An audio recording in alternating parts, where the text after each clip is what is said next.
High school football season gets underway in earnest this week with a number of states starting to play. In terms of the preseason top 25, according to MaxPreps, Florida's IMG Academy is the team to beat to start the season. As you look at the top 12, IMG and St. Thomas Aquinas, two of the three Florida schools in the top 10. IMG number one a week ago, but with limited games, there are, of course, limited changes. The only other state with three in the top 10 is the state of Texas.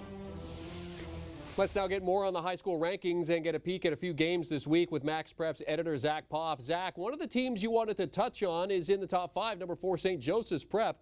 But a little bit of breaking news here this afternoon. The reigning Pennsylvania State champions, who went 12-2 in 2019, looked like they were going to be able to play. Governor Tom Wolf came out last week, and against his order, Pennsylvania decided to go ahead and play, but now the Catholic League has decided not to play. What is happening here? What's the latest? Yeah, man, I was coming on here, Jeremy, to be like, hey, let's break down St. Joseph's Prep. They're going to get ready to start their season on September 11th. But the Philadelphia Catholic League had other ideas. They came out earlier today and announced they're postponing all fall sports to the spring. So what that means is the back-to-back 6A state champ St. Joseph's Prep most likely won't be able to play. There is a slim chance that they might move to independent just this year so they can play a season, but their AD said it's going to be hard for them to put together a full schedule if they elect to do that. I see St. Joseph's Prep not playing football in the fall, but we'll see. But, that's going to suck because there's a chance we won't get to see Kyle McCord, a 2021 Ohio State commit, another 2021 Ohio State commit, Marvin Harrison Jr., and a 2021 Clemson commit, Jeremiah Trotter Jr. at linebacker. There's a chance we won't get to see these guys play high school football again because they're all planning to enroll early and will be at their colleges by January. So there's a good chance we won't get to see these three dudes play. And they were the only school to have three guys on the preseason first-team All-American squad. So there's a chance we won't get to see these guys play. But at the end of the day, safety is the #1 priority, and the Philadelphia Catholic League felt this was the best move to provide safety to their athletes. So it's hard to argue against it, but I do feel for a lot of these seniors and even underclassmen, because not getting a chance to play in the fall, that's going to be huge for the guys that are getting recruited, but also the guys that were hoping to open some eyes and get a chance to get those late offers. Obviously, Zach, this is kind of a late decision with the league and the season getting started in earnest this week. What does this tell you about what we can expect for the season ahead across the country? Yeah, you brought up those teams in the top 10 and then even teams in the top 25. There are teams from Florida right now that haven't even announced their schedule because they can't even move forward with the season just yet. Teams in Broward County like St. Thomas Aquinas, and then teams in the Miami-Dade County also, like Miami Central, Miami Northwestern, American Heritage. We're still not sure what their schedule is going to look like or if they'll even be able to move forward with a fall season because COVID numbers need to go down so they can, be safe out there. That's the #1 priority. I know a lot of kids want to play football, but if it's not safe, then it's just not worth it. But it's a wait and see process. Like, we were coming on here to talk about St. Joseph's Prep, get ready and prepare, prep what their season's going to look like. And then news comes out that they're probably not going to be able to play in the fall. This is something I expect to see a lot week in and week out. The one good thing I will say, though, is Utah has been playing for 2 weeks, and we haven't seen any cases of COVID-19 cases. There's been 1 or 2 teams that have had to quarantine.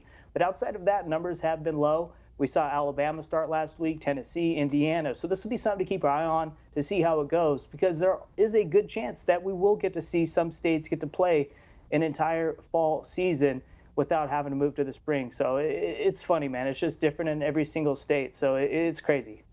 Okay, well, you mentioned Utah. Let's talk about Utah. Corner Canyon got their season off to a blistering start. They put up a 50-burger on Harriman and sit at number 14 in the top 25. What did you make of their start to the season? You know what? I feel bad because I talk about Jackson Dart every week. The dude's a baller at quarterback, but there's a reason why, and it's because he's got arguably the best offensive line on the West Coast, led by Jackson Light, a 2021 Oregon commit. He's keeping his quarterback's jersey clean, and you just look at what Jackson Dart has done through his first 2 games. Dude's combined for almost 1,000 yards of total offense. He answered his 5-touchdown performance with a 6-touchdown performance last week. They get an ESPN game this Friday night. It's going to be at 7 p.m. Pacific time. It's a get your popcorn ready type of game. If you like Big 12 football, you're going to love Corner Canyon football because this team's averaging 52 points per game. They're loaded everywhere on offense. They got a bunch of big-time receivers, and they also got a Cat Austin Bell in the backfield, big-time running back. But I'm a big fan of Jackson Dart. And that's the one plus, too, where a state like Utah is getting underway. They're maybe getting a little more spotlight than they usually do when they be competing with other states like California, Texas, and Florida at the same time. But now, since Utah was one of the first states to start, you're getting to notice a guy like Jackson Dart a little more, and I expect to see him land some more Power 5 offers. We've seen a couple of Pac-12 schools offer, but I expect a lot more offers to start coming his way. This kid can sling it. Lots of fireworks for Corner Canyon, averaging 52 points a game. Thompson High School quarterback Connor Harrell threw 3 touchdowns. He ran for 2 others as the Warriors beat Oxford 56-34 in their opener. After opening up a 21-0 lead, it was closer than head coach Mark Freeman certainly would have liked, but they get the W, which is what counts here, doesn't it? It's funny, man. A head coach is always saying it's never a comfortable enough lead, but they were comfortably leading that entire game. And they're playing a team in Oxford that won the 6A state championship last year. And this was one of the best teams in all of Alabama. But Thompson showed why they're the #1 team in Alabama, and they showed why they're in the top 25. And you mentioned the quarterback, Harrell, man. Big shoes to fill. You know, last year, Sawyer Pate led them to their first state title since 1982. And the quarterback before that was Tailia Tagovailoa, who is now at Maryland. And he was one of the best quarterbacks a couple of years ago in that class. So big shoes to fill, but he came out, balled out, 5 touchdowns. This team's loaded with guys all over the field. And then on defense, you got this dude, 2022 Alabama commit, Jeremiah Alexander. Dude is one of the best defensive players in all of high school football. And then you also got Peter Woods, the dude in the class of 2023. 24/7 Sports just came out with their new rankings for that class. He checked in at #2, and he showed why on Saturday night, too. So Thompson's going to have some big games lined up later, though. They're going to play a team like Hewitt-Trussville, who opened up with a big win against Pinson Valley. And then, obviously, you got Hoover, who looked good against Central Phoenix City, winning by 10 points, 45-35. So those are going to be a couple of big-time games later this year for sure. He is MaxPrep editor Zack Poff, joining us to discuss this week's top 25 and upcoming high school games to make note of. Thanks very much, Zack. Friday, we get 3 big games. Corner Canyon, St. Edwards, and Center Grove take the field. Saturday, Deion Sanders' Trinity Christian go up against Knoxville Catholic. And Sunday, Pickerington comes to a halt as Central and North City teams clash at 3 p.m. Eastern.